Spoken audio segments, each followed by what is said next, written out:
Hey there, horror movie tea sippers. The following podcast episode will contain spoilers for the movie we are about to review. If you have not seen the movie and do not wish to have anything ruined prematurely, please do not continue to watch or listen until you have seen the movie.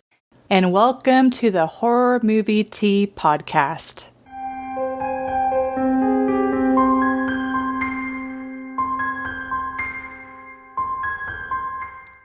Today, we are covering A Nightmare on Elm Street 2, Freddy's Revenge. But before we go into the review, let's grab our cups and talk about tea. Yes. So, this tea was actually given to us by a very, very nice gentleman in American Shaman CBD. And it's supposed to help with like detox for allergies and things like that. When he actually gave this to us before we even mentioned that we're part of a podcast that does tea, and then he threw in a couple of CBD honey straws too. So super sweet, very wonderful staff. They're amazing, very helpful, very knowledgeable. So we appreciate it. Thank you.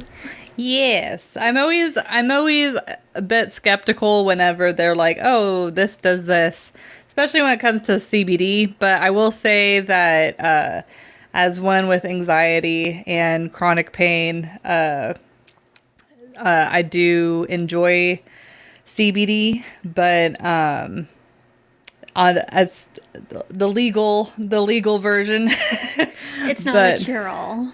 Yeah, but yeah, it smells really good. I kind of find it a little weird that the tea bags didn't say how much CBD that they had in them. It might on the box, but the individual tea things might not. I'm just hoping with the tea and the honey, it's not more milligrams than I'm expecting. Which is fine. Because otherwise I'm going to be like, woo!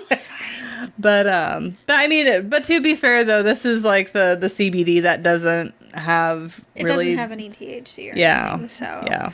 If anything, it'll just relax you, which will probably help after the caffeine from earlier.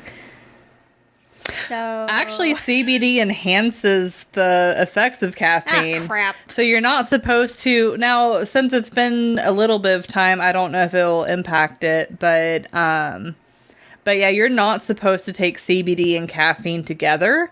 So all of those coffee, because I know me and V were having the conversation, is like, there's coffee houses now that are offering CBD, and it's like, that's super dangerous. It's almost like alcohol and energy drinks. Like you're pitting a downer and an upper together, and that just does not seem like a cocktail good to consume. You're like, let's see what happens. I don't know. Jack and Do sounds kind of good.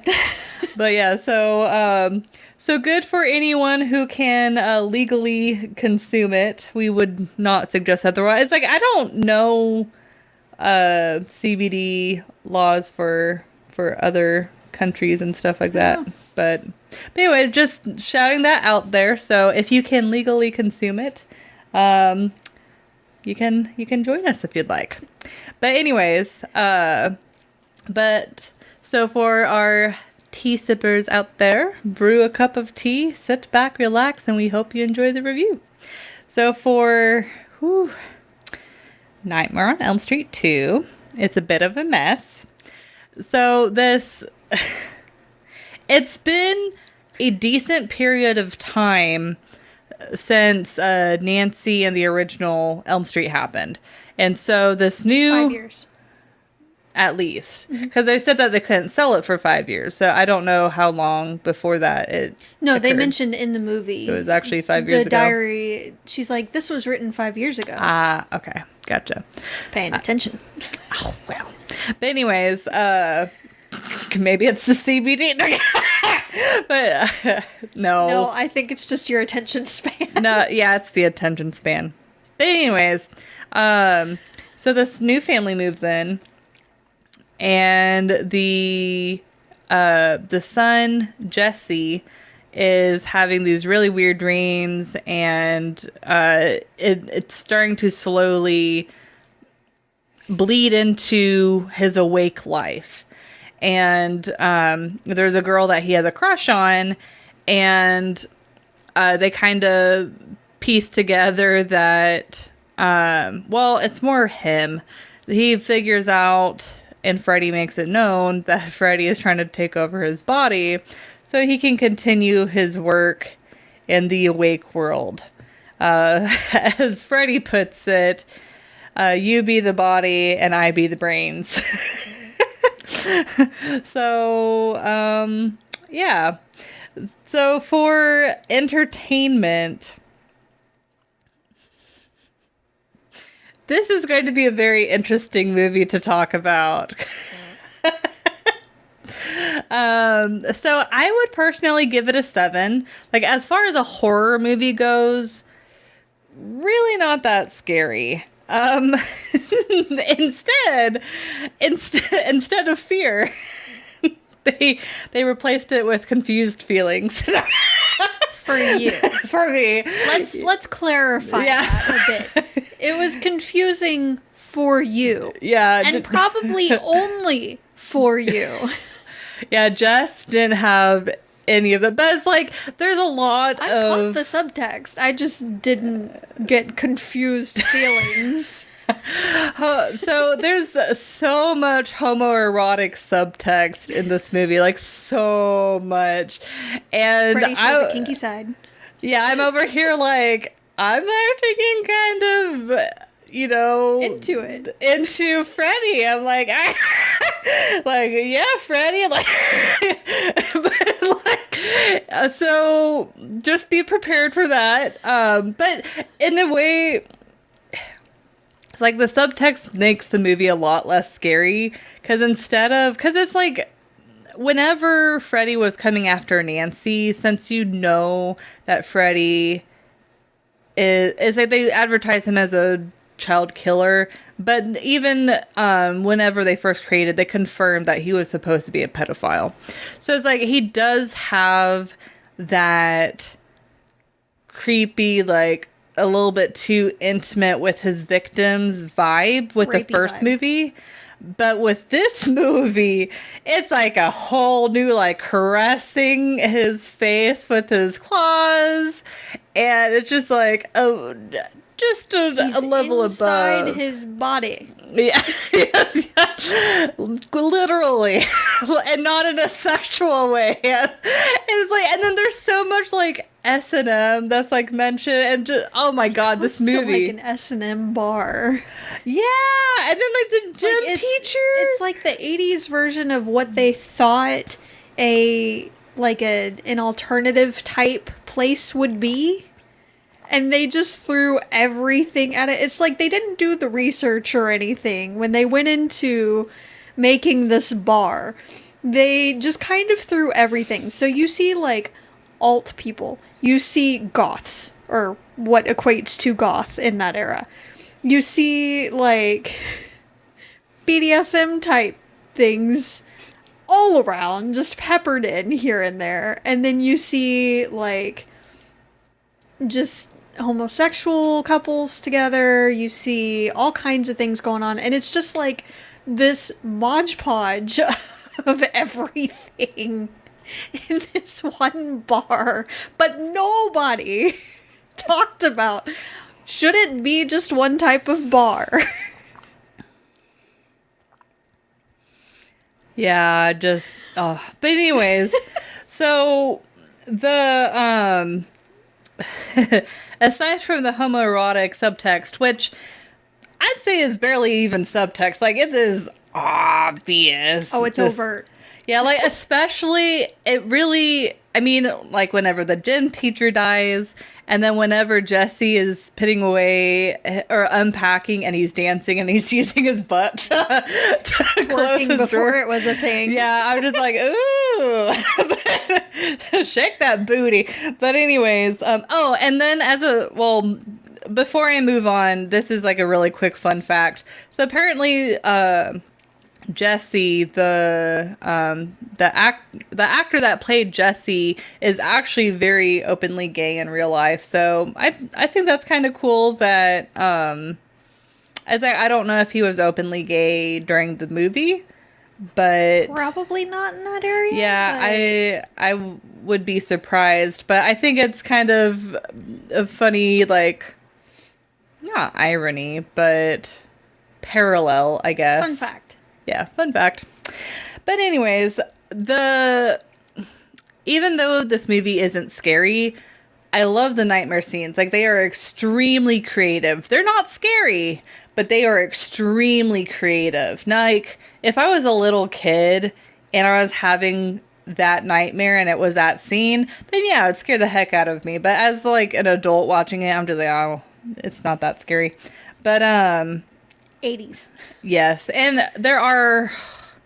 this movie, I laughed so much in this movie. It is just so funny, like the homoerotic scenes, but also like the scares in this movie. It just it's so funny, and like it's a very entertaining movie. Like, you will not be bored watching the movie, but it's just, if you are going in wanting to be scared, you will be very disappointed. And then the only other thing is, just like a lot of the other Nightmare on Elm Street movies, like, the effects were really cool and they were really creative, just like the nightmare scenes, but they were very, very, very fake. So, but Yes. it was actually a part of the hilarity, though. Like, whenever his knives are coming through his hands, and then just seeing like the fingers like all torn apart, like that was totally fake. And then like you seeing Freddy's head pop through Jesse's stomach, like, really cool effect, not believable at all. Yeah. So I actually think with those particular scenes, it would have been better, and I usually have the opposite opinion, if it was a bit darker. I feel like it was a bit too bright in the scene itself from all the lights in the room. I feel like it would have had a different effect and would have been a bit more impactful if it was a little bit darker. That's a good point. I mean, it's just like the monsters, like, the less you show, the more believable it is. I think in some regards, some effects are like that. Like, the less you show. Yeah, I totally agree. I think that's a good point. But, so since I rated it a 7, but I had my own experience with the movie, what would you rate the movie? I did not have the same experience with this movie that you did.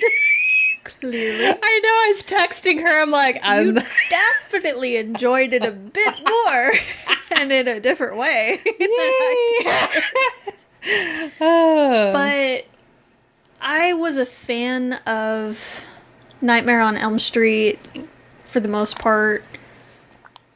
A bit more hardcore, just from the lore and everything, and I couldn't remember why. I hadn't really watched the second one in forever. It's usually the first one, the original, that I go to. And there are a couple of others here and there sprinkled in that I'll watch after that, but I never really went to the second one after the first one. And I forgot why. And it's because I didn't enjoy it as much. I actually give it a 5.5. Dang. And a lot of that is because I feel like they lost sight a little bit of Freddy's actual story. They didn't explain why he decided to come back. And why that particular kid, I guess they tried to make it sound like it was because he was in Nancy's house. Mm-hmm. Like, that family had bought that house. But it's like, he obviously was affecting the other kids too. Yeah, and there was no real rhyme or reason as to why those kids, why at that particular point in time, 5 years later. So it didn't make that much sense. It seemed very random. And in the other movie, he never really possessed anyone or tried to possess anyone. He only attacked them in their dreams. Yeah. And that was his domain. And that's why they were so scared of falling asleep. In this one, he's trying to possess someone for no real reason. And somehow he's able to affect stuff in reality. And it just seems very out of place and out of character. The main actor for Freddy does a good job with his scenes. I do love him as this character. He does an amazing job. Huge fan. And I appreciate how in the very opening scene, the very first scene, you notice, if you pay attention, he is the bus driver. When kids are getting onto the bus, they only really show his like profile at first, and it's just a small glimpse. But it's him, and I love that little almost cameo. It's foreshadowing this is definitely a dream. It's definitely him. So I really like that they put that in there. And that was cool, and it made me think, oh, this is going to be a lot like the original movie, and then they go a completely different way and make me sad.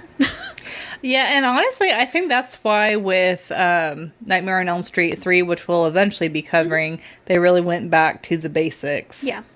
Yeah, and I think that's one of the reasons why I never really went back to this one after watching it once or twice, because it just doesn't do it for me. Yeah. Clearly, it doesn't do it for me like it does you. Yeah. But otherwise, I mean, trying to look at it objectively, which is very difficult to do, but trying to look at it objectively, the kill scenes are very varied, which I appreciate. He does tend to vary things up a bit. He still has, for the most part, the same characters, so the same type of dialogue and everything. It really kind of puts you off balance, and it's very interesting. But there's just a lot of things, especially in like realism, that I can't quite wrap my head around to give it a higher score. I really can't. I do feel like the effects were, for the time, decent. I like that they relied mostly on special effects and animatronics and prosthetics instead of CG. I think that did help. I just feel like, especially the lighting, like we talked about earlier, would have helped it a little bit more if they played around with that. In the first movie, a lot of it was darker. And in many other movies, that's more of a hindrance than a help. Because if you make the movie too dark, then you can't see anything. You can't see anything, and it's completely pointless. Looking at you, AVP. Alien vs. Predator was one of the darkest movies because you can't see a dang thing. Can't tell what's going on. In this one, you see a bit too much. Yeah, I agree. It puts a more lighthearted spin, like a funny spin on it. And it's not supposed to be like that, I feel like. So they just went a little heavy-handed with the lights. In my opinion. Yeah, for sure. Yeah, there's a lot of things in this movie that they got a little bit heavy-handed with, for sure. But it's like, oh man, I can't even think. But anyways, any more points on entertainment? I'm good on entertainment if you want to slide right into to realism. Slide right in. Yeah. So, this score is going to be very low. Probably one of my lowest. Because it is Nightmare on Elm Street. So, for realism, I would rate it a 1. And the reason being, well, just the whole... We do suspend some things to reality. But just the movie is a collective. But there's a few other points I'm like, oh no, that would not happen. Yeah, we can only make exceptions for so much. Yes. So the particular points that at least stuck out enough for me to write down was the teacher, whenever he was talking about like the digestive system and he talks about the heart, he picks up a heart with his bare fucking hand and just slaps it on the table. And it's like, I'm sorry. Oh no. Like, That was teachers. 80s. But teachers are so, like, anal about, like, we need to have, no pun intended, we need to have that subtext. But teachers are so, like, strict about, like, we need to have gloves when you're touching something raw. And It might have been the times. I didn't put that. That was one of the few things I didn't count off for. I don't know. It's like, in the 80s, we knew about germs. We knew about, like, not touching raw meat. I just feel like that's a bit of a stretch to be like, oh, it was probably the times. Now, maybe, like, 20, 30 years before that, sure. But, like, in the 80s, they knew better. I'm just hoping he washed his hands at least afterward. I hope to God he did. I don't remember them actually putting in the sound effects of him washing them in the background or anything. Nope. So. Yep. So Yeah. we just have to wonder. We will never know. Dirty.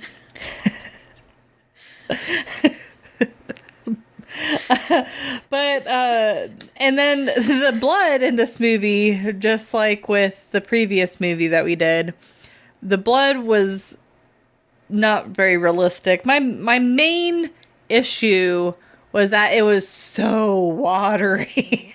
It was so watery. Very overhydrated. Yeah. It's like, how much water are these people drinking? Too much. But yeah, I think there were probably a few scenes where it was a little bit more orangey than it typically would be, but it was very noticeable how watery they made the blood. And then pretty much all of the effects of the movie weren't convincing or realistic whatsoever. So that definitely pulled. So it's like, with this movie, there's not really any realistic aspect to it. Like, the way that the family community, like, the dad, yes, there are some dads that are forceful, like his dad, but I don't know, it's just, like, way over exaggerated. And then the mom was She was definitely a mediator. yeah, so it's like, but I feel like since the Nightmare on Elm Street, the purpose of it is to exaggerate kids' fears and nightmares and bringing that to life. It makes sense that the relationships with the characters in the awake world would also be exaggerated to an extent, but it's still, yeah, unfortunately that cuts down on the realism. So, what would you rate the movie?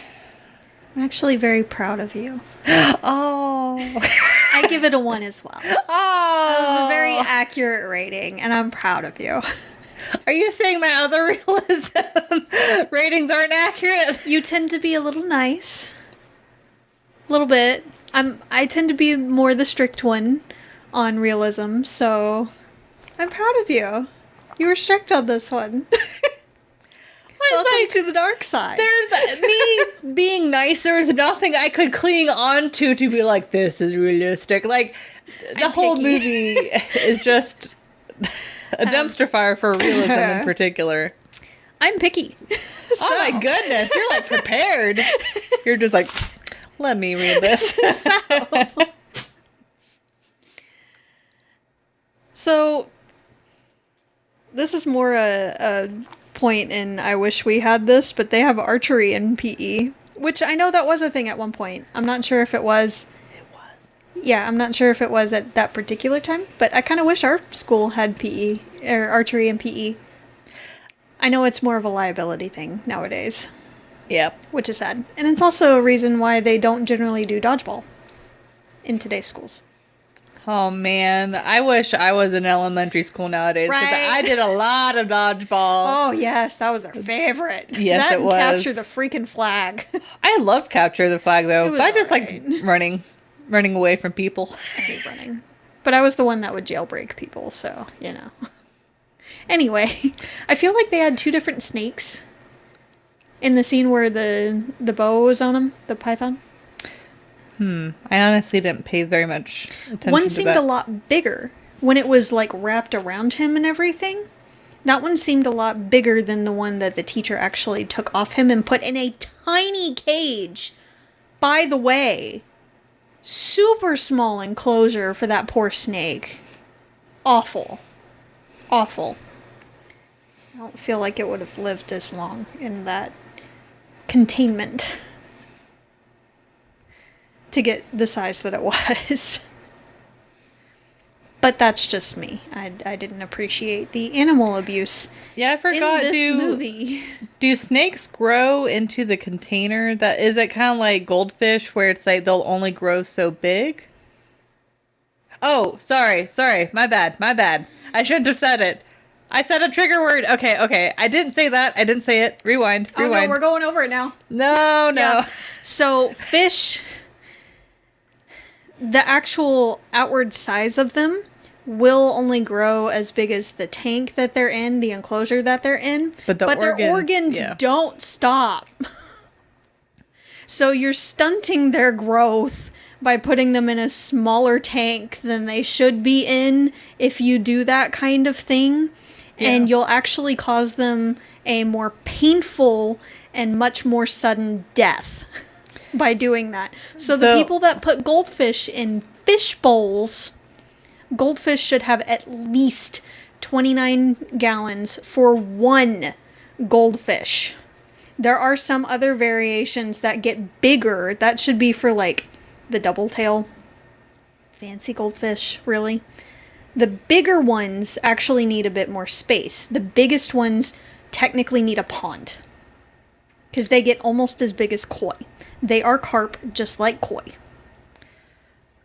So we'll just assume that snakes are very similar to fish and you should not contain them into one tiny I don't know space. as much about snakes, but We should have asked Fee. We should have. I feel like it could continue to grow, but it might stunt its growth as well in the enclosure that it was in. If anyone knows with reptiles, if you Please can tell do us. that, yeah, please tell us. I really want to know now. Tell us. I love snakes. This one was adorable. It was giving him a hug. I know they're constrictors, and it was more, it's like, he's a tree. He's something to climb. It was more just it going wherever it wanted to because it's a snake.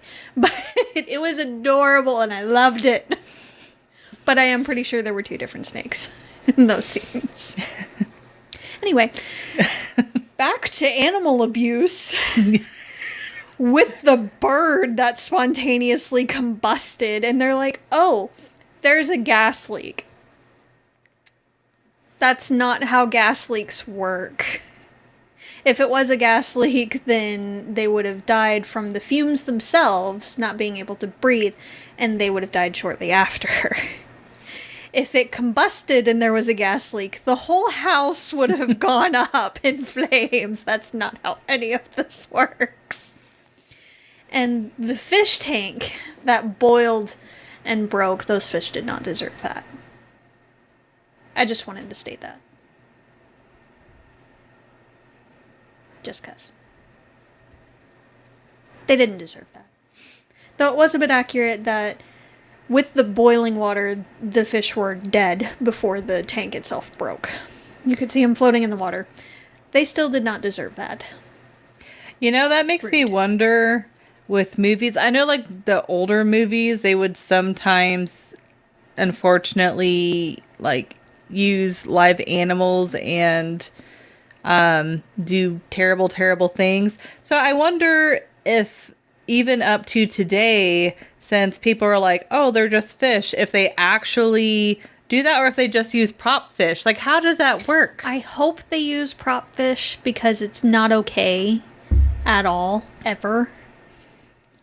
Being a person that keeps fish, it just hurts to see. It really does. So, but I'm pretty sure they probably used real fish in this one. Especially since they seemed like small goldfish, like juvenile goldfish, which are often used horribly so as feeder fish. I say horribly, it's not that I'm against live feeding or anything other fish. I get it. But goldfish are a horrible food to feed to other fish. They give off an enzyme that blocks them from absorbing certain nutrients that they need to live. Also, there's not much to goldfish, nutrient-wise or meat-wise. I didn't know we were going to talk about fish so much. Even if they didn't release that enzyme, so just saying. They were cheap. And they still, most of the time, are fairly cheap fish to get a hold of. So, anyway, this movie does prove that planking is torture.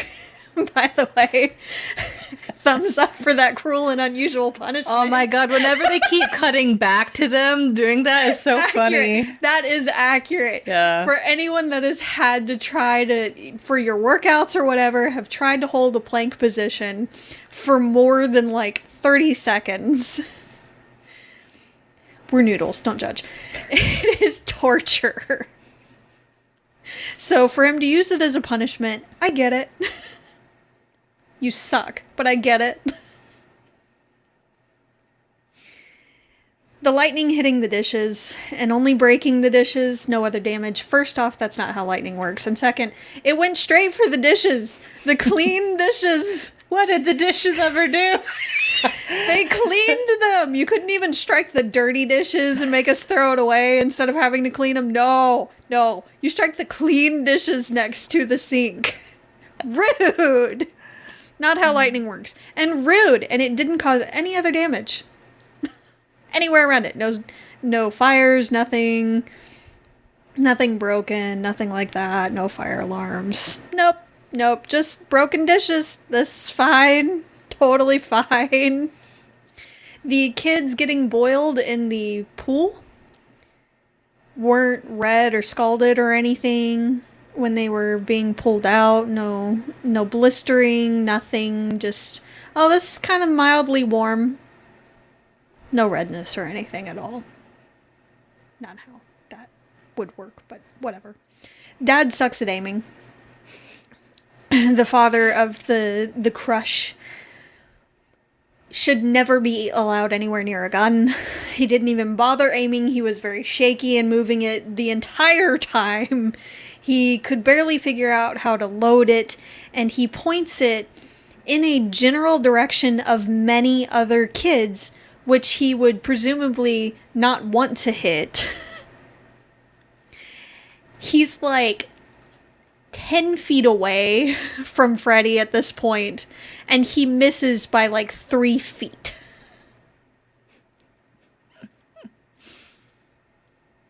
I also don't understand the type of parents that would... I mean, I get that they let their daughter throw this party where there's adults nearby. So kind of a, if you're gonna drink around us kind of thing. But that was a lot of drinking. And I know it was a little before the whole don't drink and drive movement and everything, and moms against drunk driving and all. But I feel like it was a bit excessive. Yeah. Also, in that kind of thing, if you're gonna supervise a party like that, or chaperone a party like that, actually be present. It turned into your typical 80s movie type, 80s horror movie type trope, where, you know, teens and alcohol and sex.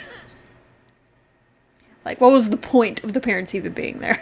Yeah. At that point, you might as well be like, oh, they're taking a trip. Let's throw a party while they're gone. Yeah. That was like the one trope you missed. Yep. Didn't make it better. Really didn't. I also don't understand how the girl through all of this. I understand. I understand that she's supposed to be a teenager and the hormones are raging. She really likes this guy. He's super cute. But she's seeing him turn into something gross. And he's murdering people. Before she even sees him transform, he comes in covered in blood and was like, I killed my best friend. Yeah. I also killed our PE teacher, by the way.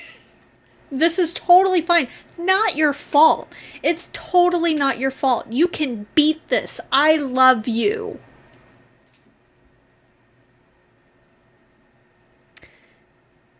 No. No. No. No. And then he's attempting to kill her multiple times. And she's still like, you can fight this. I believe in you. I know you're in there. And tries to kill Freddy. She kisses Freddy. Call him bull on the whole thing. Just saying. I'm also calling bull on the fact that there's like no consequences for any of these murders. There's no murder investigation that we see. You see police at the school after the PE teacher gets killed, but they're not called anywhere any other time during this movie. When Freddy's attacking the party, no police are called. After the party bloodbath, there's no police on scene. There's no statements being had. I know there was alcohol with underage kids. They can't really prove anything right now. And there are people that are dead. I feel like that would take precedence over underage drinking at that point. Yeah. So there's no consequences at all. The police are called. I take it back. The police are called when the parents can't get into their son's room, his best friend, when he's being murdered. And you hear the sirens. And the police are about to break down the door when he jumps out the window. But there's not enough police nearby to see him jump out the window or chase him down or anything like that. And there's, again, no consequences afterwards. They don't try to get any evidence or ask, was there anyone else in the room with him? Because he apparently just walked right in the house without the parents knowing. Woke his friend up and was like, you need to watch me. I need to sleep and you need to watch me sleep. I love how he didn't even give the friend a chance to say yes or anything. No. He's just like, oh, okay. No. And he jumped on him in the bed to wake him up. By the way, totally ship those two. I'm like, you don't wake up? I wish you would wake me up like that. No. So, I don't think any of it has any kind of accuracy of, no consequences whatsoever. It just doesn't make sense. So, yeah. This movie was not realistic at all. Even suspending, Freddy and everything, and not even counting off for the effects, which 80s. But without all of that, even, it's just not a believable or realistic movie. Yeah. So, that's my take on it. It's definitely not anywhere near the level of the first one. Personally, I would skip it. Yeah, like if you're just wanting a movie to laugh at and be like, whoa, like what the heck were they thinking?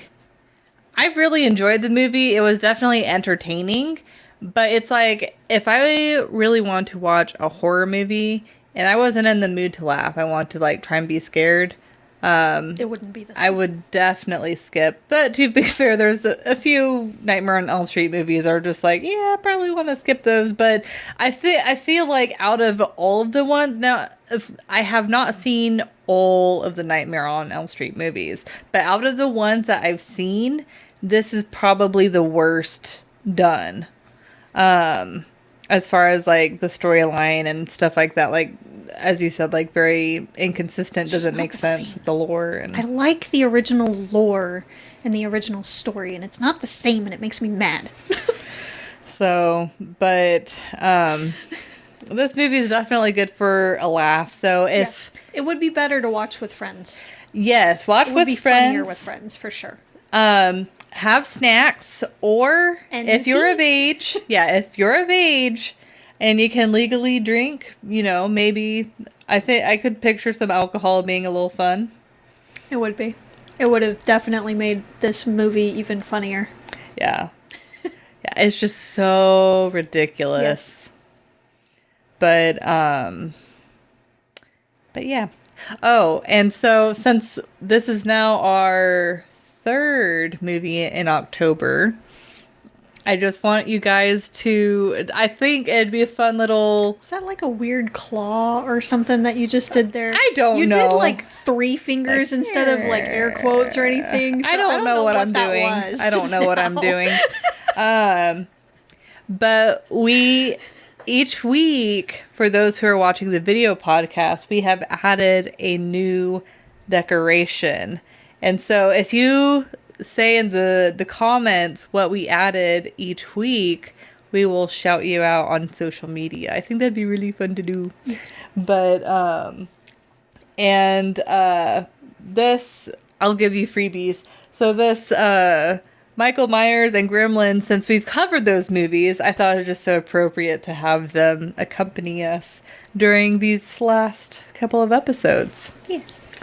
But anyways, guys, was there anything else you wanted to add before we wrap up? I'm good. Okay, cool.